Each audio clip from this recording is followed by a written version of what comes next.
ಮನೆ ಚಿಕ್ಕದಾಗಿರಲಿ ಅಥವಾ ದೊಡ್ಡದಾಗಿರಲಿ ದೇವರಿಗೆ ಅಂತ ಒಂದು ಜಾಗ ಬೇಕೇ ಬೇಕಲ್ವಾ. ಬಟ್ ಕೆಲವು ಸಲ ಏನಾಗುತ್ತೆ, ಮನೆ ಚಿಕ್ಕದಾಗಿರುವಾಗ ದೇವರಿಗೆ ಅಂಥೇಳಿ ಒಂದು ಸಪ್ರೇಟ್ ರೂಮು ಅಥವಾ ಸ್ಪೇಸು ಇರೋದಿಲ್ಲ. ಅಂಥ ಕಡೆಗೆ ಯೂಸ್ ಮಾಡಬಹುದಾದಂಥ ಒಂದು ಪುಟಾಣಿ ಮಂಟಪವನ್ನು ನಾನು ಆರ್ಡರ್ ಮಾಡಿದ್ದೆ ಶಾಪ್ಸಿಯಿಂದ. ನೋಡ್ಬೋದು ಇದು ಯಾವ ಥರ ಬಂದಿದೆ ಅಂತೇಳಿ. ಈ ಥರ ಸಪ್ರೇಟ್ ಪೀಸಸಲ್ಲಿ ಕೊಟ್ಟಿರ್ತಾರೆ. ನಾವು ಅದನ್ನು ನೀಟಾಗಿ ಜಾಯಿನ್ ಮಾಡ್ಕೋಬೇಕು. ತುಂಬಾ ಈಸಿಯಾಗಿ ಮಾಡಿಬಿಡ್ಬೋದು.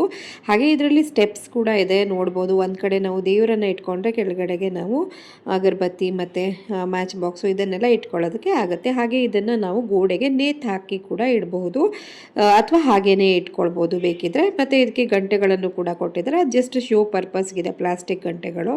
ಸೊ ಈ ಥರ ನೀಟಾಗಿ ಅಸೆಂಬಲ್ ಮಾಡ್ಕೊಂಬಿಟ್ರೆ ಎಷ್ಟು ಬ್ಯೂಟಿಫುಲ್ ಆಗಿ ಕಾಣಿಸುತ್ತೆ. ಇಷ್ಟು ಮಾಡಿಬಿಟ್ಟು ನಾವು ಗೋಡೆಗೆ ನೇತು ಹಾಕ್ಕೊಂಡ್ರೆ ಆಯಿತು.